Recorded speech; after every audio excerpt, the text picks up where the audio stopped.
you so much for tuning into this video. My name is Nathaniel Lawrence, and it is a pleasure for me to be able to present my project, which is a student housing complex for the ICC, nicknamed CRE8. First, I'm going to be walking through the project background, then I will be getting into the site context and where I propose this renovation project to take place, and then finally I'll be getting into the visualization of what the inside of this housing complex could look like. Hi, I'm Nathaniel, and I absolutely hate college dorms. Now, I've got plenty of stories and not enough time to share, but you might be wondering, Nathaniel, if you hate college dorms so much, why would you choose to do a student housing complex? Well, there's a need surrounding student housing, and I intend to fill that need. I intend to fill that correctly, and spoiler alert, the answer is not a traditional college dorm. So what exactly is the problem? Well, between a growing student body and the rising complexity of student needs, there becomes an opportunity to better serve and support students through their housing in order to encourage them throughout their academic career. Especially as younger generations begin to move through higher education, they have different needs and values when it comes to housing. They value things like privacy, security, sustainability, technology, and even personal expression. And unfortunately, old, outdated dorms just aren't cutting it anymore. So what are colleges and universities around the country doing to address this problem? Well, they're beginning to look at student housing a little differently. They're beginning to see that it is an integral part of the overall student experience and not just a place to rest your head while you are on campus. They're going above and beyond to improve that student experience, even going so far as to introduce recreational facilities and dining options in their student housing complexes. So that serves as a great general backdrop for the project, but in order to serve the ICC student body, we really need to get to know them a little better. So here are just a few things to know about ICC students. 50% of them, at the time of this recording, live within 5 minutes of the ICC, none of them living more than 20 minutes away. Their average cost of rent and utilities is $439, and you might be thinking to yourself, that sounds really low. Well, that's because 75% of them live with 4 to 5 housemates. This is very common. Oftentimes you will have 2 students sharing a bedroom, and this just helps keep rent and other things reasonable. Well, some of the things that they enjoy most about their housing arrangements is having good roommates. They enjoy being with other students, and especially creative students, fellow students in the design major. They like the general location of their current apartments and the proximity to the ICC. And they enjoy having their own personal space.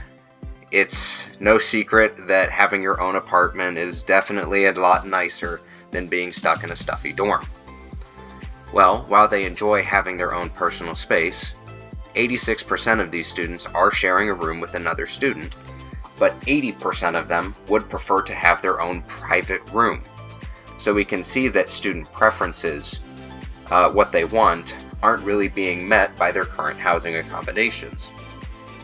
Again, this is for practical reasons, but this goes to show that there are different student preferences when it comes to housing. These, of course, are not the most surprising stats. The one I think that is the most concerning is that 2 out of 3 students at the ICC admitted that they stressed over having to move up to the ICC from Cedarville to Columbus. So when transitioning from Cedarville to the ICC, there's a mental barrier that a lot of students have to overcome, whether that be small or large, and it causes some distress in their minds. I think that stat alone justifies this project.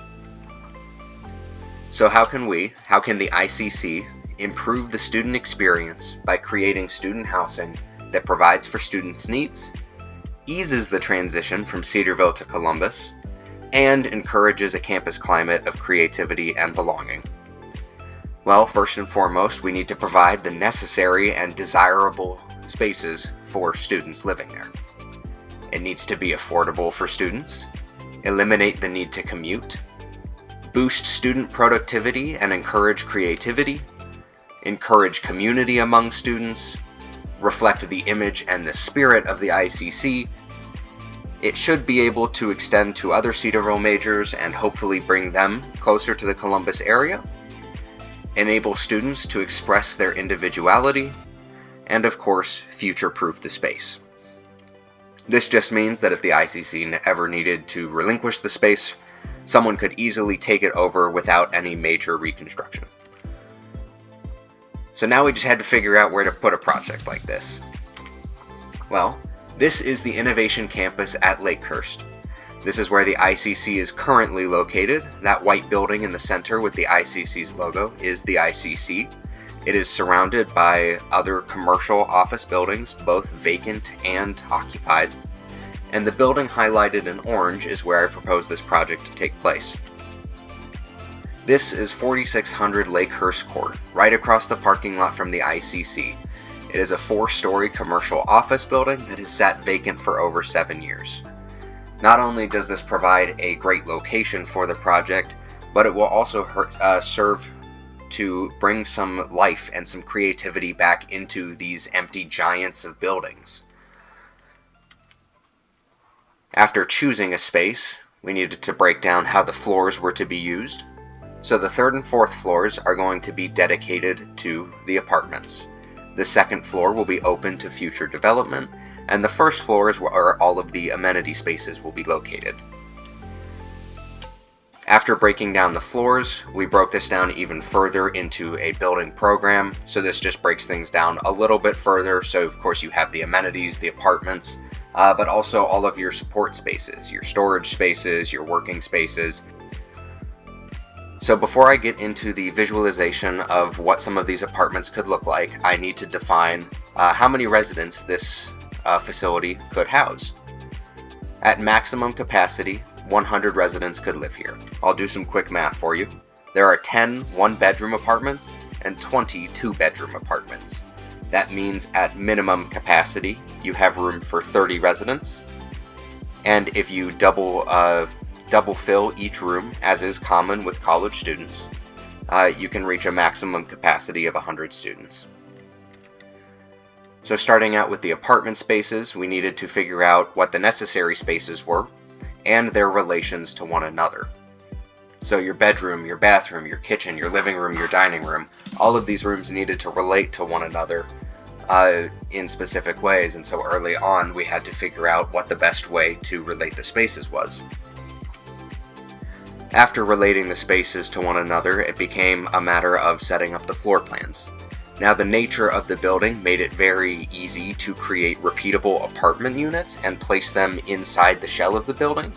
However, based on different window alignments and how different apartments meet different windows, some alternate layouts had to be generated.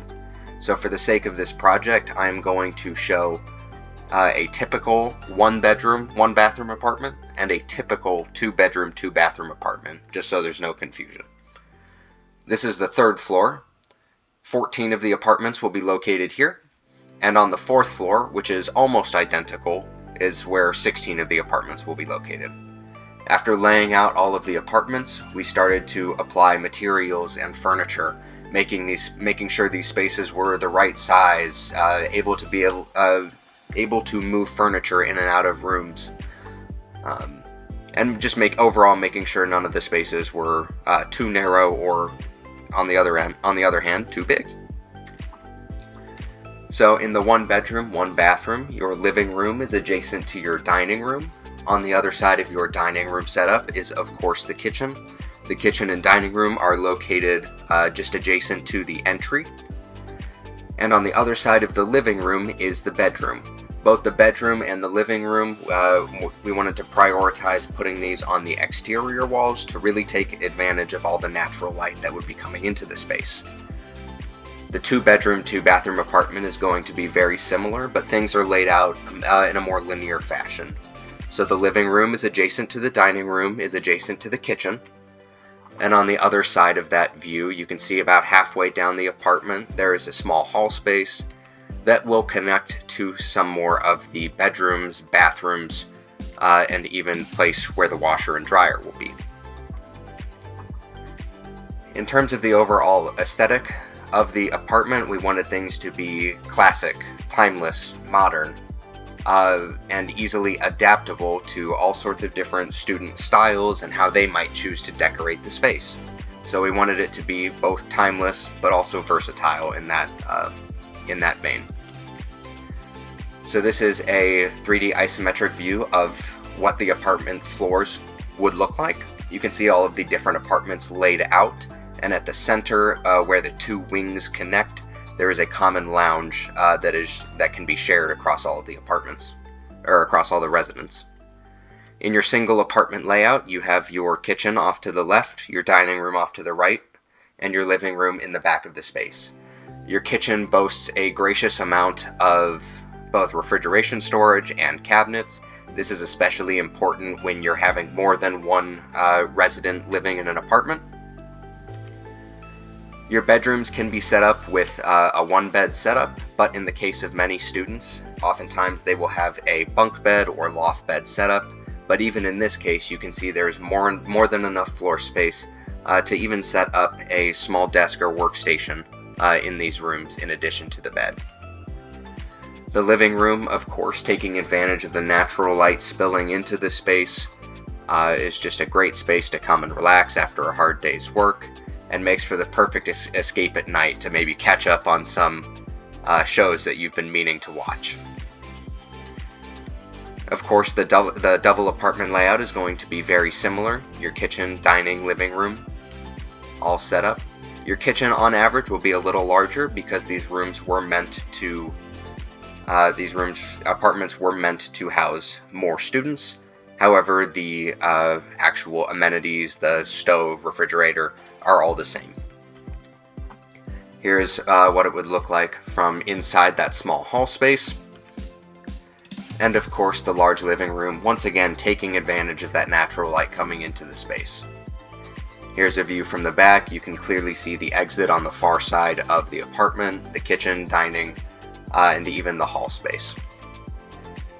The common lounge is a great space if you need to get out of the apartments for whatever reason and just find another space to relax without leaving the building. These are great spaces to come together with other students, to relax, share community, play games, get a little bit of work done. It's really there to both promote community as well as offering a little bit of escape from the apartments themselves. I'm going to sound a little bit like a broken record when I get into the first floor, but I'm going to walk you through the same process that we went through with the apartments, and we went through the same process for the amenities. So we start off once again with bubble diagrams. We had a lot more spaces to work with when it came to the first floor, so it got a little more complicated, but at the end of the day, it's just a matter of relating the rooms, and we got there. After that, we laid out the rooms, applied materials and furniture the same way we did with the apartments, and of course, your three-dimensional floor plan. So this has many different amenities and even room for more, but even having things like a theater room, an entertainment lounge, private and semi-private workspaces, as well as open spaces to catch up on conversation and collaborate with other students, and a large, versatile event space. In the corner of the first floor, we have the design library and resource rooms. In case you needed to get some light work done and didn't want to go into the studios, this is the perfect place for you, housing all sorts of different design resources and inspiration for projects both personal and professional. You can see just on the other side of the glass, plenty of room to catch up on conversation, get other work done. The other spaces are really open spaces connected to many of the other working spaces. And of course, the versatile community events room. This is a large space that could host any number of activities. Here's just an example setup of how the space could be used. You can see currently it's set up for capstone presentations. but this could be set up for all sorts of different events. You could roll in ping pong tables for a community ping pong tournament, or maybe a smaller, more formal event would be fitting for you. What's nice about this space is it is outfitted with acoustic baffles to help control noise coming from the first floor up into the rest of the floors, and it helps control the noise for any events that you might have going on in this space. So my goal with highlighting these spaces is just to show some ways how we can go above and beyond to serve the students and residents that might be living here. But did we actually improve the student experience? Did we actually create housing that provides for students' needs, eases their transition from Cedarville to Columbus, and encourages a campus climate of creativity? Well, I think for starters, we definitely provided for students' needs, providing them with apartments and everything they would need to live. Did we ease the transition from Cedarville to Columbus? Well, there was one student that put it like this: if I had just known that there was a place I could come, that I would have guaranteed to me, it would have taken a load off of my mind. So having a designated student housing complex would really go to serve those student needs as well. So I think 100% we eased that transition. And did we encourage a campus climate of creativity and community? With all of the different spaces that would help support community activities and encourage growth in that way, I think we met all of our targets. So yes, 100%. Thank you so much for listening. I will see you next time.